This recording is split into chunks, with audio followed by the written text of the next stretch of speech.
Bismillahirrahmanirrahim. Assalamualaikum warahmatullahi wabarakatuh.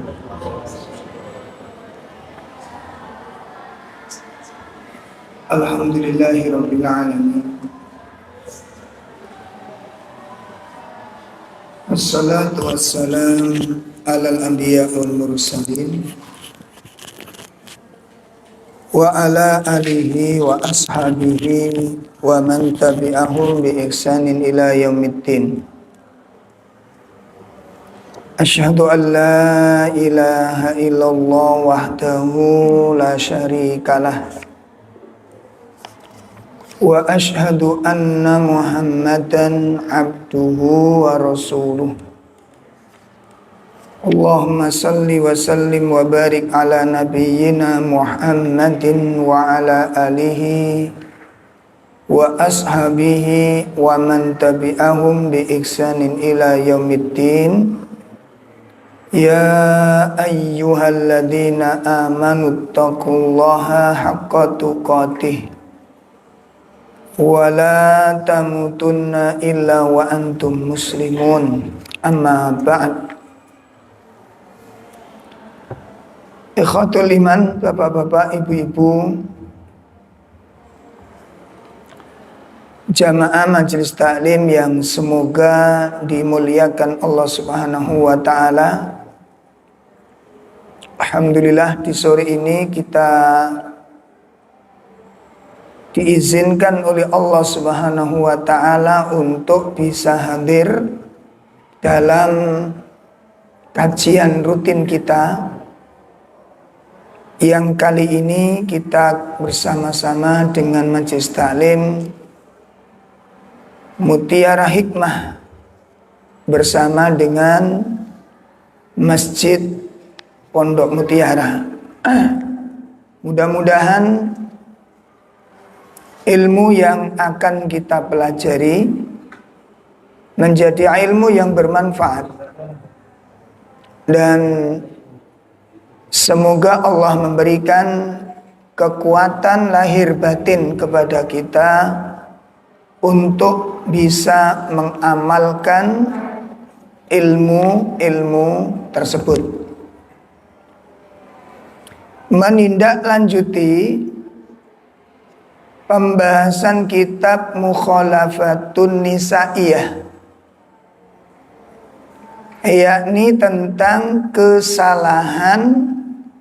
kesalahan yang banyak dilakukan oleh muslimah, sampai pada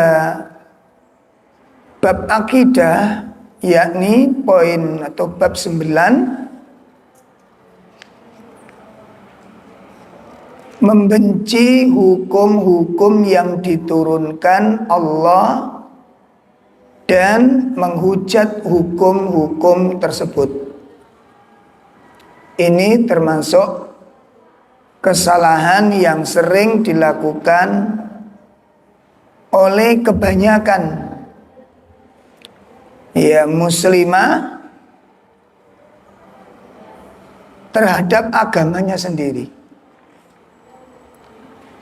Nah, Bapak Ibu sekalian yang dimuliakan Allah,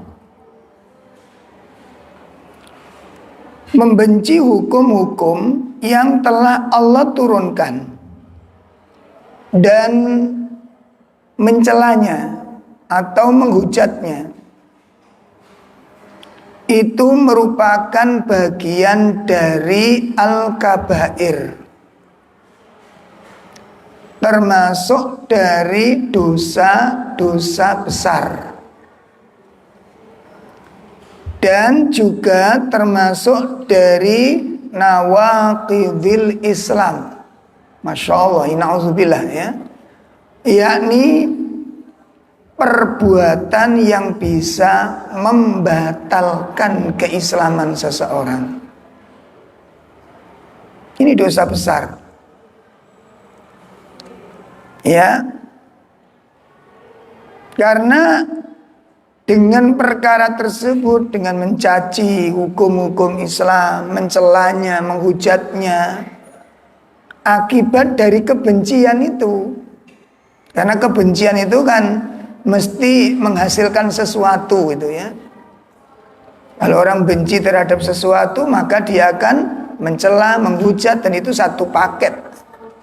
Karena nggak ada ceritanya orang membenci kemudian memuji, itu nggak ada ceritanya. Ya, jadi kalau orang benci otomatis gandengannya apa?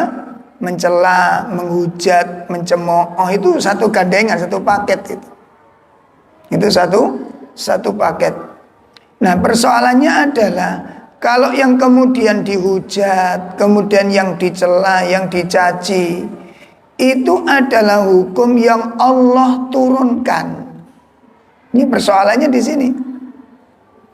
Kalau yang dicela, yang dihujat itu ternyata hukum Allah yang diturunkan Allah kepada manusia ini, maka ini bisa mengakibatkan pelaku dari pembenci hukum-hukum tersebut itu bisa dikatakan murtad dari agama ini. Bisa dikatakan murtad dari agama ini.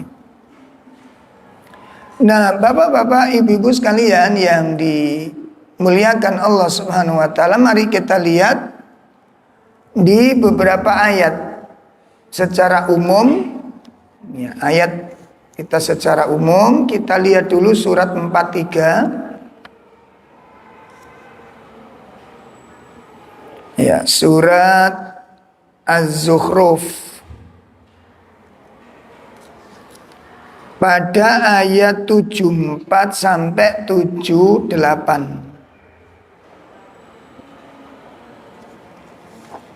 Surat Az-Zukhruf surat 43 ayat 74 sampai ayat 78. A'udzu billahi minasy syaithanir rajim. Innal mujrimina fi 'adzabi jahannam khalidun la yufattaru anhum wa hum fihi mublisun wa ma zalamnahum walakin kanu humudz zalimin wa nadaw ya malikul yaqdi alaina rabbuk qala innakum makithun laqad ji'nakum bil haqq walakinna aktsarakum lil haqqi karihun. Iya. Sungguh orang-orang yang berdosa itu kekal di dalam azab neraka jahanam. Tidak diringankan azab itu dari mereka, dan mereka berputus asa di dalamnya. Dan tidaklah kami menzolimi mereka, tetapi merekalah yang menzolimi diri mereka sendiri. Dan mereka berseru, wahai malaikat Malik, biarlah Tuhanmu mematikan kami saja. Dia menjawab, sungguh kamu akan tetap tinggal di neraka ini. Sungguh kami telah datang membawa kebenaran kepada kamu, tetapi kebanyakan di antara kamu benci pada kebenaran itu. Nah, ini ayat yang menjelaskan tentang nasib, ya, nasib orang-orang yang membenci kebenaran yang datang dari Allah ini. Makanya disebutkan di awal innal mujrimina fi 'adzabi jahannam khalidun. Ya, sesungguhnya orang-orang yang berdosa mereka berada di dalam azab jahanam dan mereka kekal di dalamnya. Siksaan yang Allah berikan kepada mereka tidak diringankan. Masya Allah. Ya, mereka tidak diberi keringanan atas siksaan mereka, dan mereka kemudian berputus asa dari keadaan mereka itu. Allah menyatakan kami tidak mendolimi mereka, akan tetapi mereka lah yang mendolimi diri mereka sendiri. Jadi kalau ada orang disiksa oleh Allah, itu bukan Allah itu tidak sayang. Sebenarnya yang menyiksa dari siksaan-siksaan yang didapat itu adalah itu pilihan yang mereka inginkan. Ya, mereka telah memilih jalan yang nggak benar ini. Mereka telah memilih jalan yang salah. Mereka memilih jalan yang keliru. Sering kita sudah bahas. Kita simak. Pertama, di dalam diri kita itu ada dua potensi. Ya, Allah membekali diri kita itu dua potensi. Yang pertama potensi untuk berbuat baik, dan yang kedua potensi untuk berbuat buruk. Itu pertama. Ya, ini pertama. Yang kedua, di hadapan kita itu terbentang dua jalan. Di sekitar kita ini ada dua jalan. Yang pertama, jalan berupa ketaatan, yang ujungnya adalah keridhaan Allah, dan buahnya adalah kenikmatan surga. Itu jalan yang pertama. Jalan berupa ketaatan kepada Allah, yang ujungnya adalah ridhonya Allah, dan kemudian buahnya adalah surga. Itu jalan yang pertama. Jalan yang kedua, jalan berupa kemaksiatan, jalan berupa kedurhakaan. Jelas ya? Lalu di ujungnya itu adalah kemurkaan Allah, dan buahnya adalah azab dari Allah Ta'ala. Coba kita simak. Di dalam diri kita tadi ada dua potensi. Di depan kita ada dua jalan. Kan tinggal nyalurkan saja kan. Potensi dalam diri kita apa tadi? Potensi berbuat baik itu ada, potensi berbuat buruk ada. Itu dalam diri kita ada itu. Allah katakan fa'alhamaha fujuraha wa taqwaha, dan kami ilhamkan kepada jiwa manusia itu dua potensi.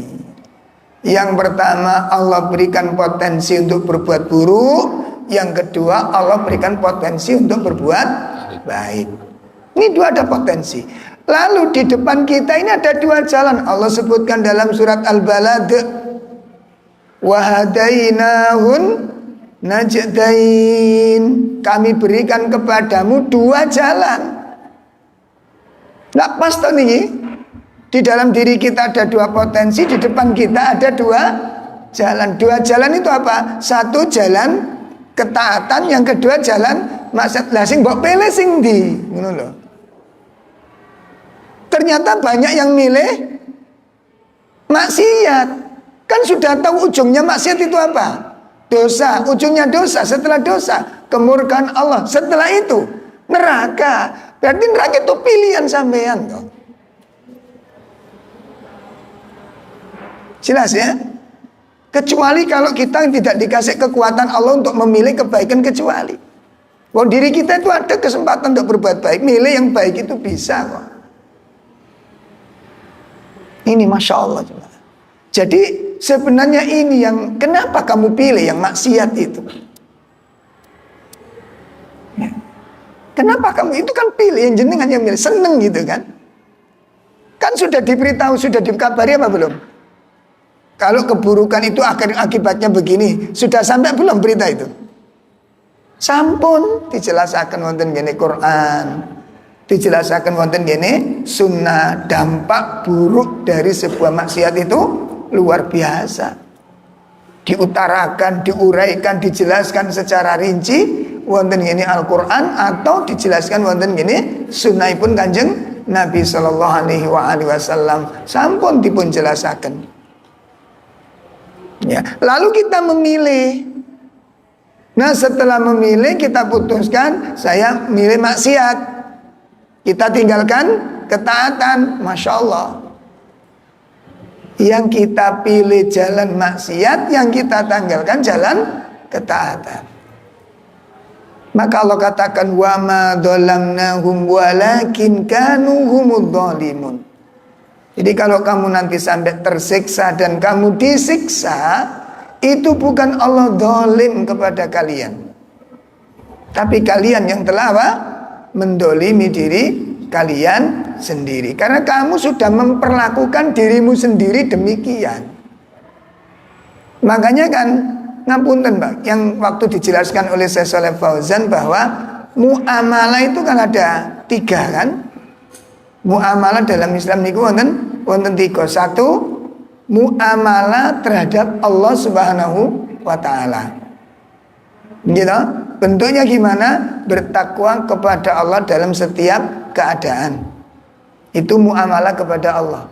Yang kedua adalah muamalah kepada diri sendiri.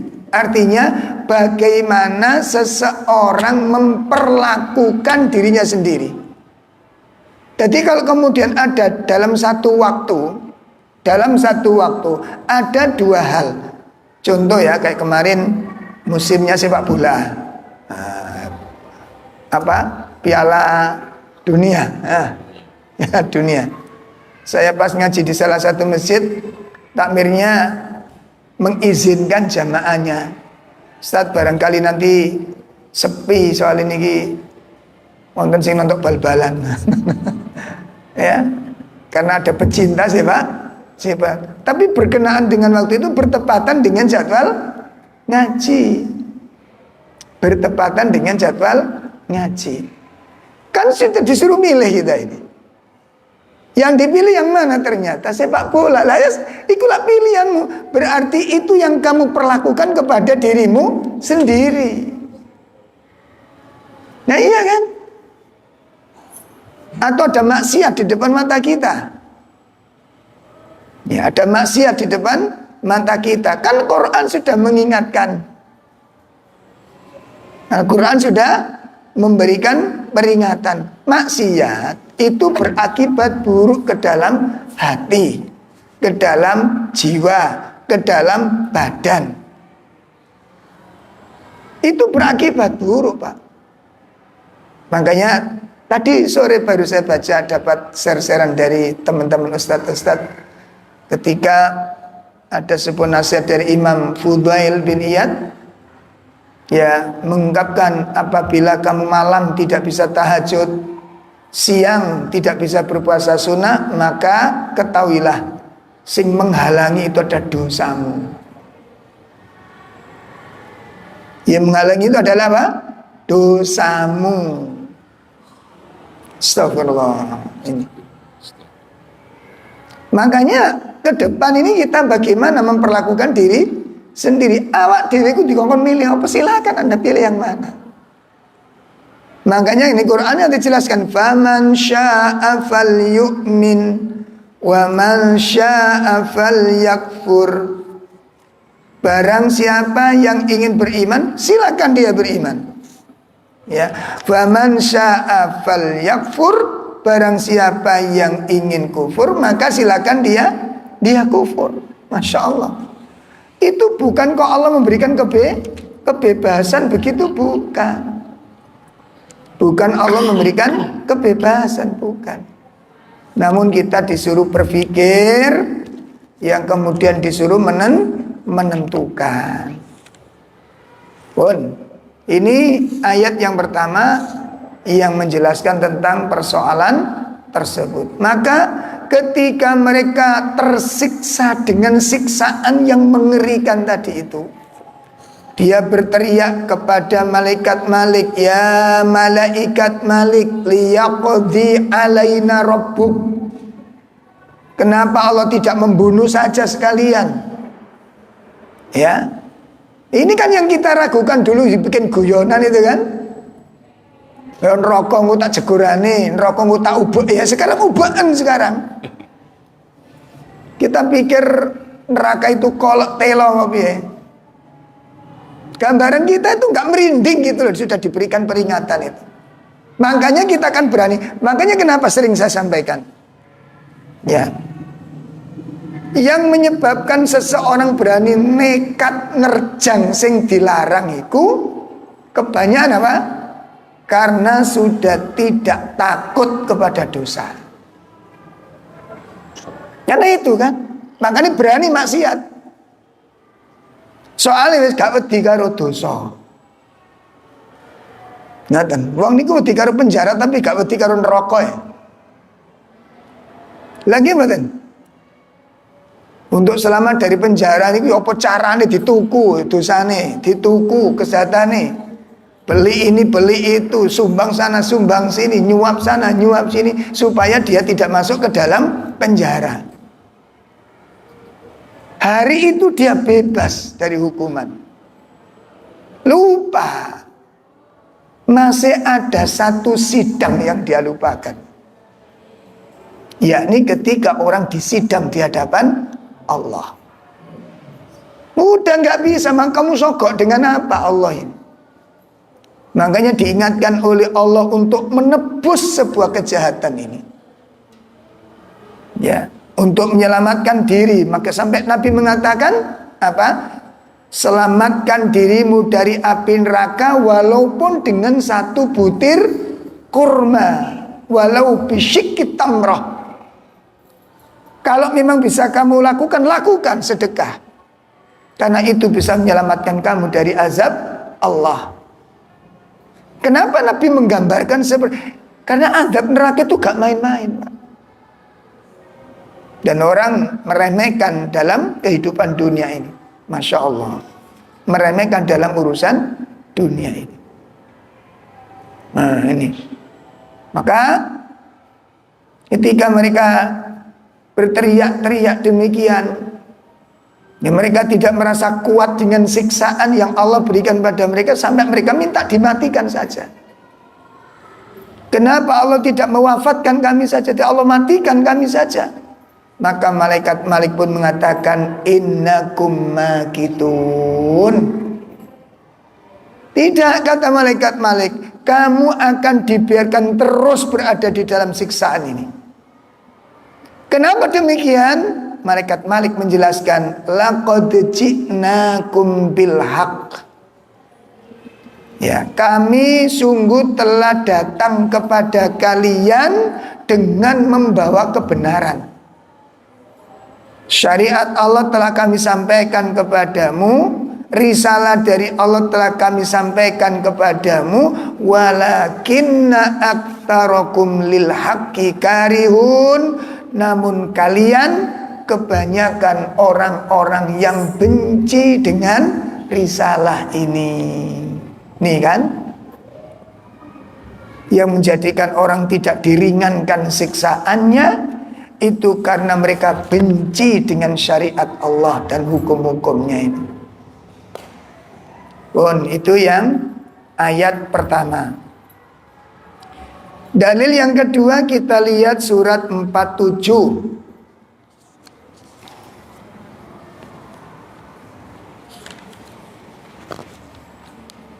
Surat 47 surat Muhammad ayat 8 dan ayat 9.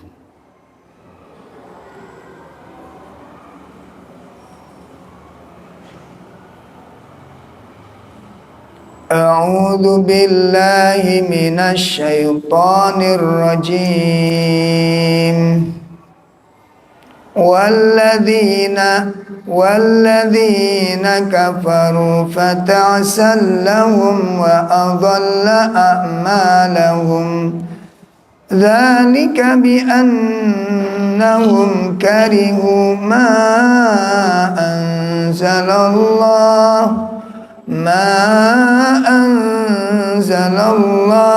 fa ahbata a'malahum. Iya. dan orang-orang yang kafir, maka celakalah mereka dan Allah menghapus segala amalnya. Yang demikian itu karena mereka membenci apa Al-Quran yang diturunkan Allah, maka Allah menghapus segala amal mereka. Allah Subhanahu wa ta'ala menjelaskan, walladzina kafaru, ya, dan orang-orang yang kafir, fata'salahum wa adalla a'malahum, mereka telah melakukan kejahatan dan mereka tersesat akibat perbuatan-perbuatan mereka ini. Kenapa demikian? Dzalika bi annahum karihu, kan? Perhatikan. Orang milih jalan yang salah itu karena benci jalan yang Allah. Orang milih jalan yang salah karena seneng. Dipilih itu karena apa? Karena seneng. Kenapa kebenaran kok nggak dipilih? Karena benci dengan kebenaran. Mari kita renungkan. Lah kira-kira sampai kapan seandainya kita ada yang melakukan demikian?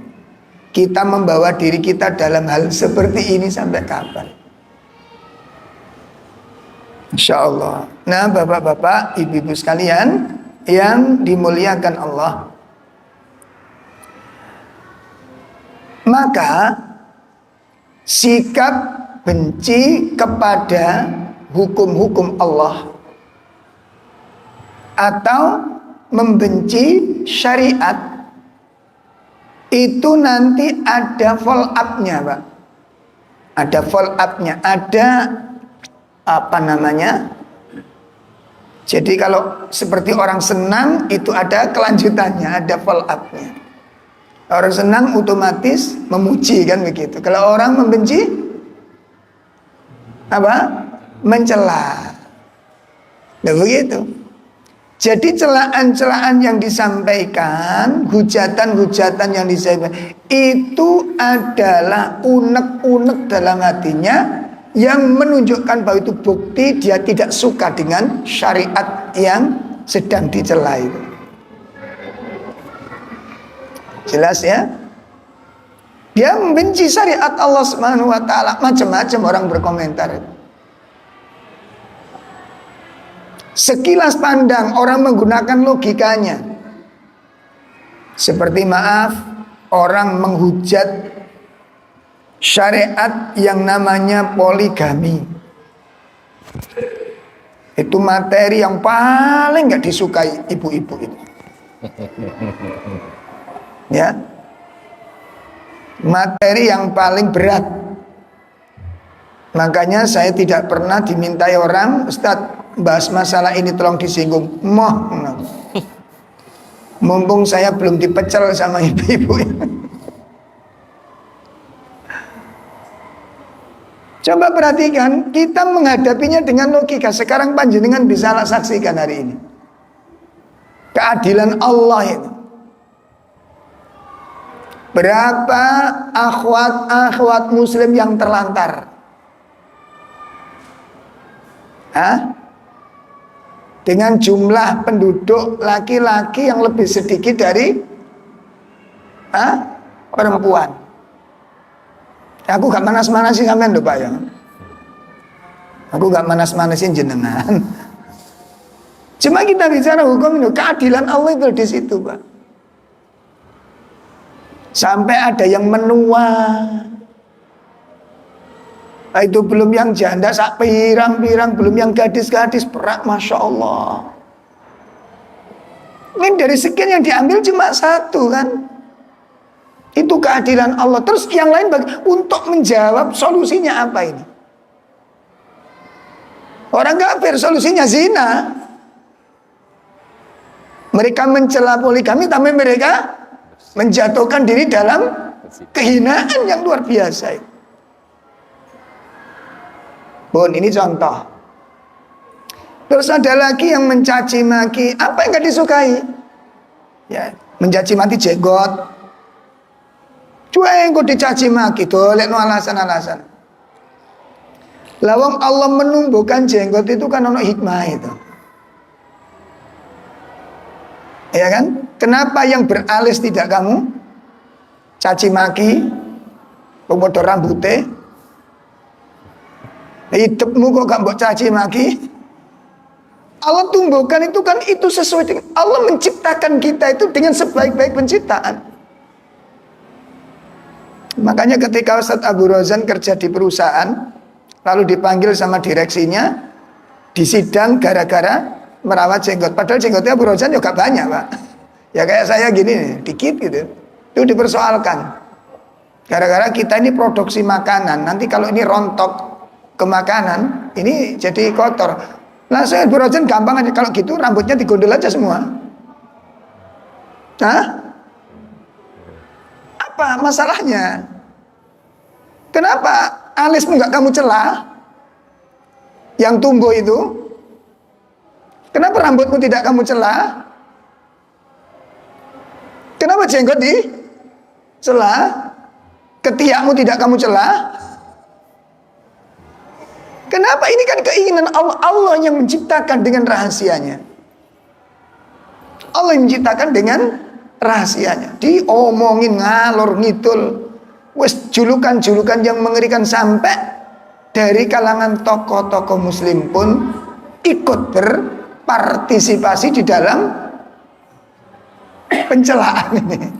Allah yarham, mati-matian. Enggak ada hubungannya ya, Masya Allah. Dan macam-macam, Pak, dan macam-macam terus, dan macam-macam. Intinya apa di situ? Dia menghujat akan hukum-hukum Allah, membenci tentang syariat-syariat Allah Subhanahu wa taala, perintah-perintah Allah Subhanahu.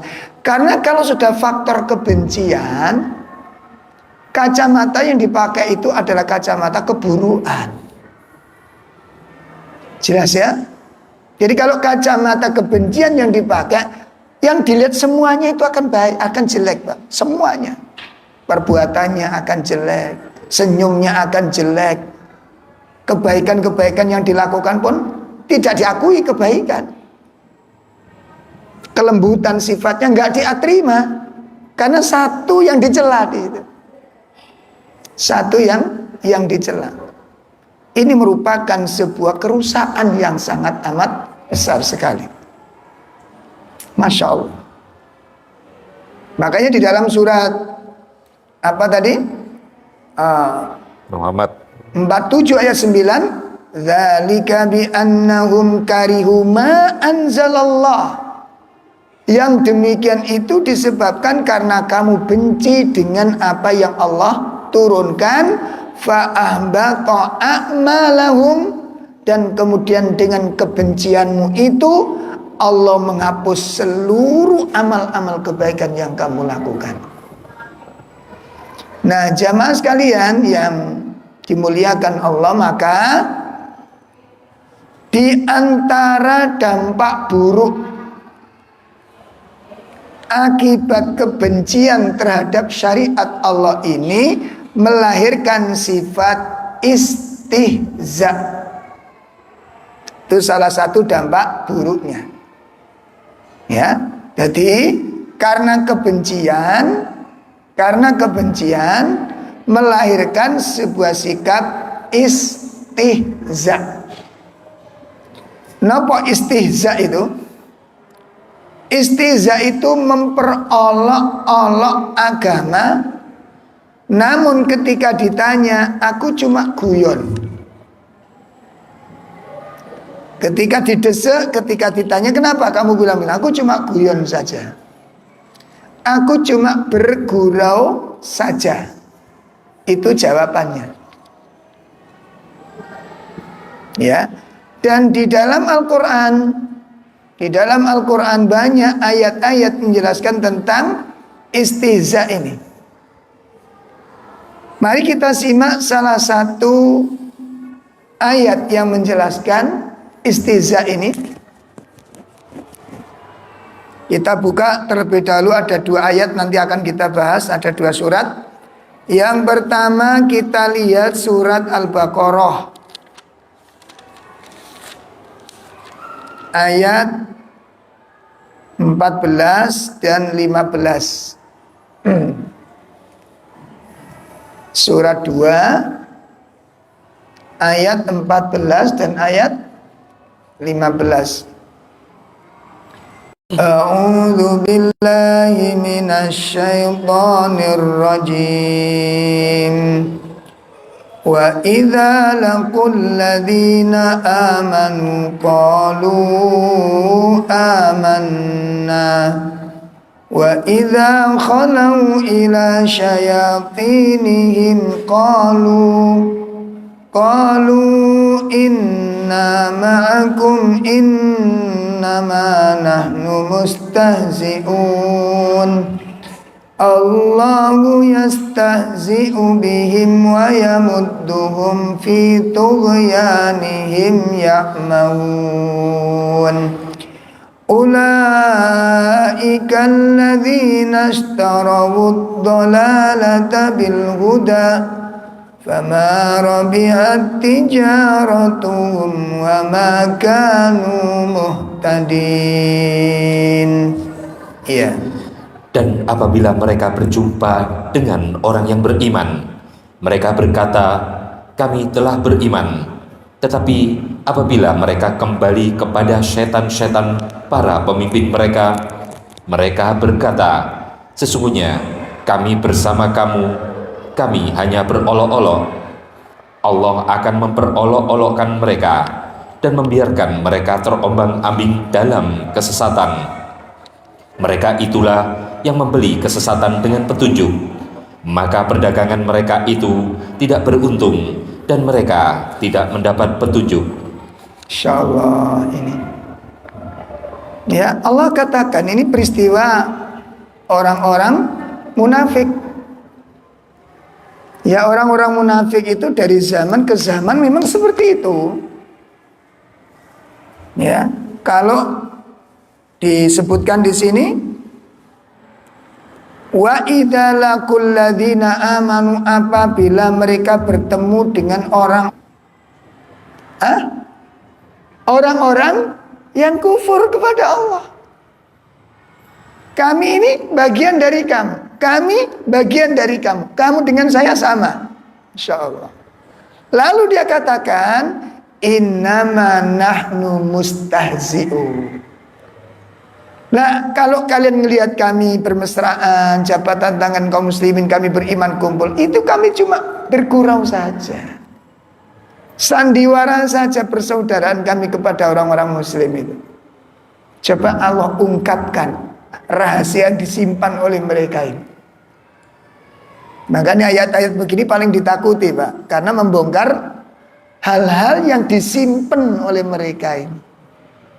Dibongkar oleh Allah ini, Masya Allah. Ya, ini bukan suudon, ini peristiwa.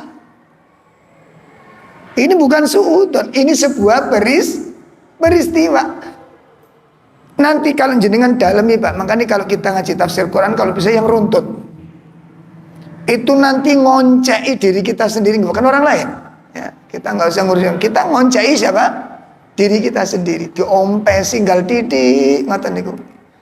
Karakter-karakter manusia itu akan terungkap dengan jelas.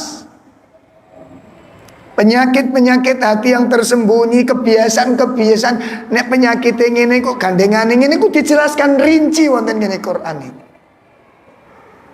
Sehingga orang-orang yang sudah mendalami Quran dengan baik dan benar itu ngerti. Nek jare wong Jawa niku tek-tekan apa tek-tekan ini, apa tek-tekan ini. Apa, Pak? Apa, Mas? Hah? Tek-tekan ini apa, Mas? Nah, ciri-ciri ini kena wong ngene iki gandengane kok ngene. Karakter ini gandengane kok sudah paham, Pak. Karena Al-Qur'an tidak mungkin salah. Jelas ini? Jadi kalau kita menilai sesuatu berdasarkan dengan Al-Quran, tidak mungkin salah. Nah, ngaten, Masya Allah, betul ini, Pak. Makanya nih kalau kita kaji secara dari sisi kehidupan psikologis manusia, nyambung kabeh, Pak, nanti. Kalau kita sudah betul-betul mempelajari dengan serius itu. Ya. Masya Allah, ketemu semuanya nanti. Ini ayat-ayat yang menjelaskan tentang adanya istihza, mustahzi'un, istihza, guyonan gitu. Jadi mereka pada dasarnya kan kemunafikan itu kekufuran pada asalnya. Cuma berpura-pura di dalam keislaman. Sebab kalau muslim benar Pak, kalau benar-benar muslim, bagaimana seorang muslim membenci kitabnya sendiri? Saya logis mboten sampean. Kalau Quran itu nggak cocok, kenapa Anda akui kitab Anda? Kalau Nabi itu masih salah, kenapa Anda menyatakan syahadat kepada Nabi? Lalu Nabi dikritik dengan syariat Nabi, kenapa Anda kritik Nabi Anda? Coba agama manapun ada nggak yang berbuat demikian? Seperti orang Nasrani mungkin nggak menjelek-jelekan Nabi Isa, mungkin nggak? Nggak mungkin. Tapi ada umat Islam menjelek-jelekan Nabi Muhammad SAW dan syariat, kan unik ini. Coba dipikir sih nalarnya, kan unik gitu. Kok bisa umat Islam mencela syariat yang dibawa oleh nabinya, bukan memujinya, bukan menyanjungnya. Katanya sholawat serta salam semoga tetap tercurahkan kepada Nabi Muhammad SAW yang telah mengeluarkan umat dari kegelapan menuju cahaya. Loh kok dicaci maki syariatnya? Unik nggak ini? Aneh. Dan itu terjadi gitu loh. Coba tanya ke agama-agama, ada nggak yang mengkritisi, mencaci maki nabinya, syariatnya? Kan unik ini Pak. Makanya ayo kita benahi keislaman kita, ya, sehingga nanti kita menyatakan asyhadu alla ilaha illallah wa asyhadu anna muhammadar rasulullah itu pas gitu loh Pak. Karena ucapan itu ada konsekuensinya. Sama dengan zikir pagi petang kita, raditu billahi rabba wa bil islami dina wa bi muhammadin nabiyya sallallahu alaihi muhammadin sallallahu alaihi wasallam nabiyya. Nah itu kan kalau kita mengatakan raditu, aku ridho Allah sebagai Rabbku, aku ridho Islam sebagai. Nah, ridho Islam sebagai agama itu konsekuensinya kan kudu ridho semua yang dibawa oleh Islam, baik itu perintah maupun larangan. Kan gitu konsekuensinya kan? Nah, ini jadi unik Pak, apalagi di zaman-zaman akhir ini, Masya Allah. Syariat agama itu unek-unek nih, ajaran agamanya malah dilakoni loh, ya kayak lucu ngono kuwi. Lah gimana? Agamane syariat dhewe diunek-unek nih, dijelek-jelekkan di mimbar-mimbarnya. Sementara ajaran agama lain malah diamalkan. Ini kan lebih unik lagi ngeten iki. Padahal Allah sampun mengingatkan. Allah sudah mengingatkan wala talbisul haqqa bil batil. Jangan kau campur adukkan kebenaran dengan kebatilan. Dilarang oleh Allah yang larang. Ya Allah yang melarang pun. Ini ayat pertama yang menjelaskan istiza. Lalu ayat berikutnya mengatakan Allahu yastahzi'u bihim wa yamudduhum fi tughyanihim ya'mahun. Apa? Allah membalas olah-olahan mereka. Dibalas nanti di sisi Allah itu. Diolah-olah oleh Allah Subhanahu wa ta'ala, dibalas olah-olahan mereka oleh Allah Subhanahu wa ta'ala. Ya, balasan olah-olahan ini.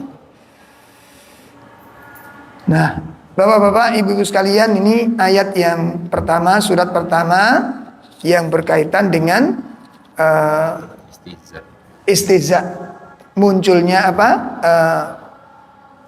Ayat yang menunjukkan tentang bagaimana mereka mencela, mengolok-olok dengan alasan guyon. Dengan alasan, makanya Pak, agama tidak boleh dibuat guyon, tidak boleh. Dosa besar itu. Ya, seperti syariat salam, assalamualaikum, waalaikumsalam, guyon wong ini dosa kita. Tidak boleh agama itu dibuat guyonan. Baik. Yang kedua,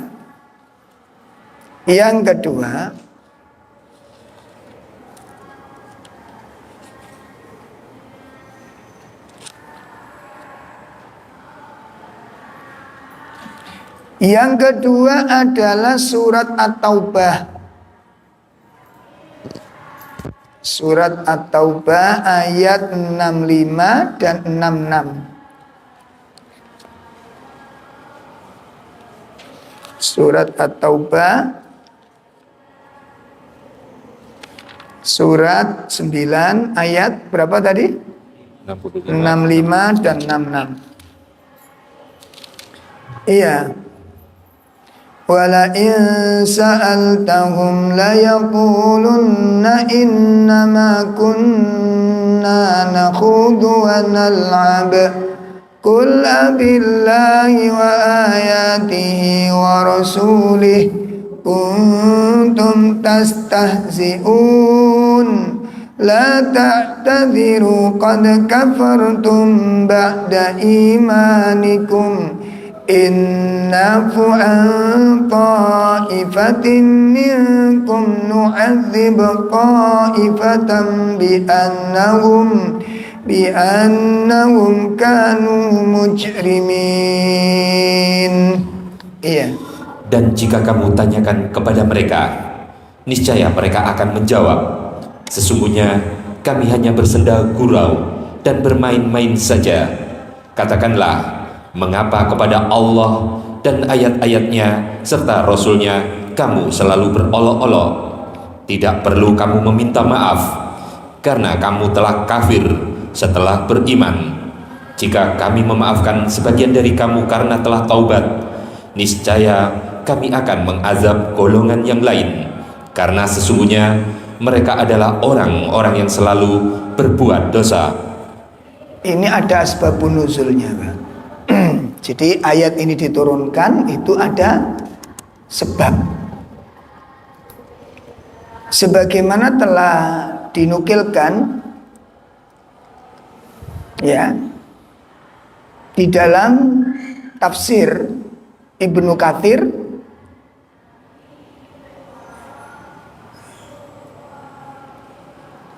ada seorang munafik yang berkata, Aku tidak melihat.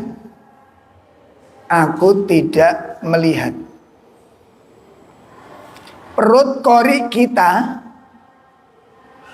ya, melainkan mereka adalah orang-orang yang paling banyak makan, paling dusta ketika berbicara, paling penakut dengan musuh.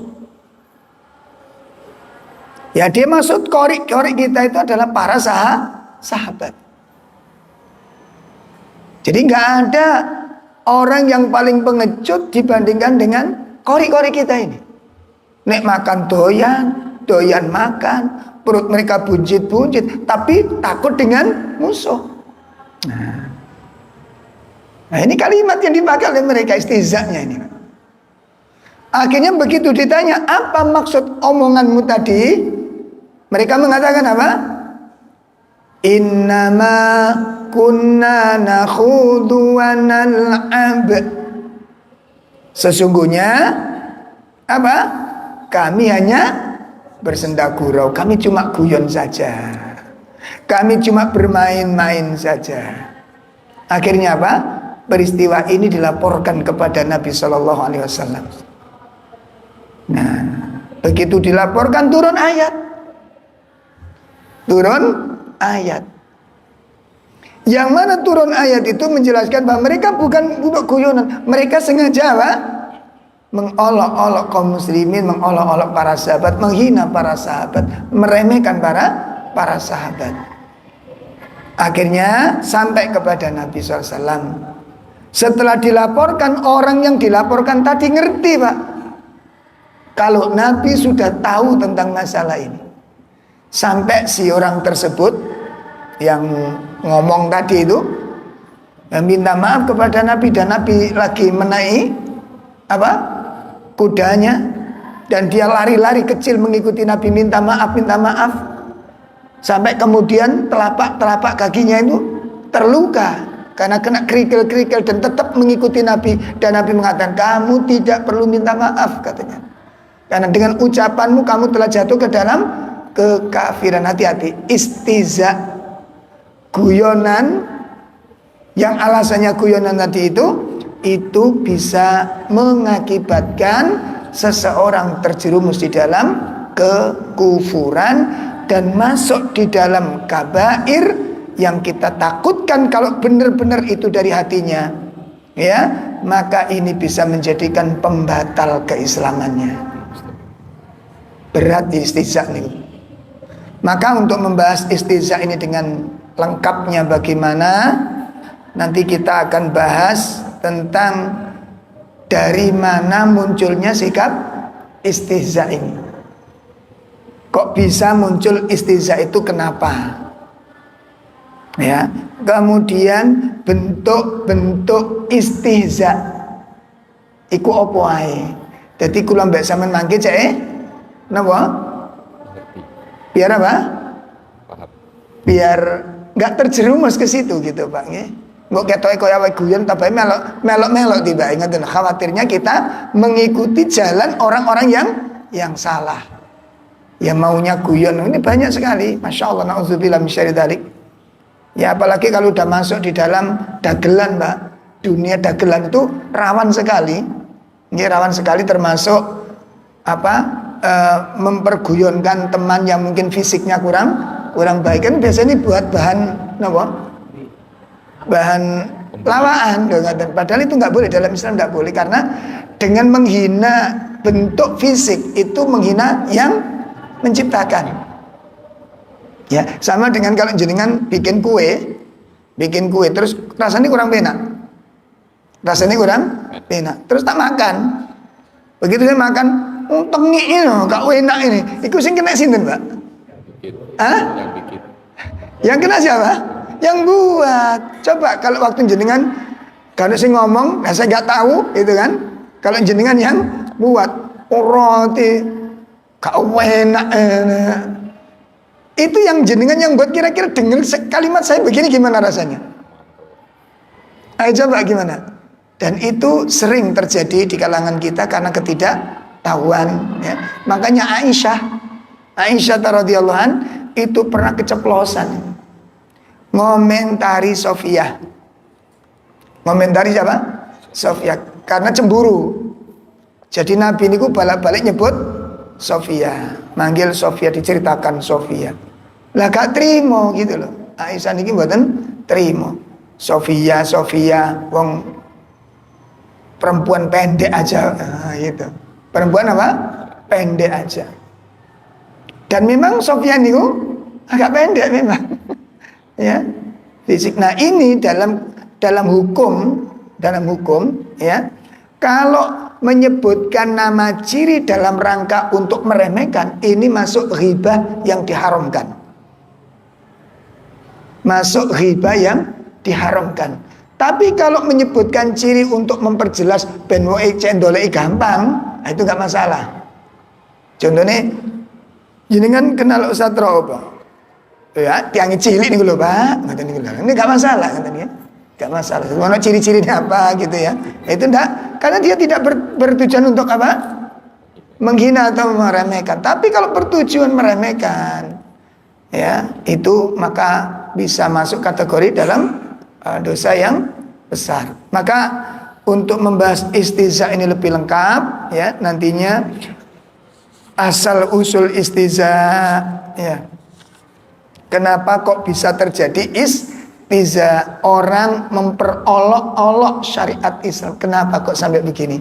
Itu nanti akan kita kupas secara rinciannya di kajian yang akan datang insya Allah. Dan apa dampak buruknya nanti. Ya, maka ini sangat penting bagi kita semuanya supaya nanti kita bisa selamat dari sifat yang membahayakan ini. Sampai di sini kajian kita pada sore hari ini. Kurang lebih mohon maaf yang sebesar-besarnya, dan tadi saya terlambat cukup lama karena di Kauripan hujan, angin, banter, ya. Jadi saya mau berangkat kok ada suara gemuruh. Wedi nek puting beliung mana. Nggih puan terus suara gemuruh itu denger, Pak. Cuma padahal kok nggih mboten, alhamdulillah enggak ada sampai anginnya lewat saja tadi.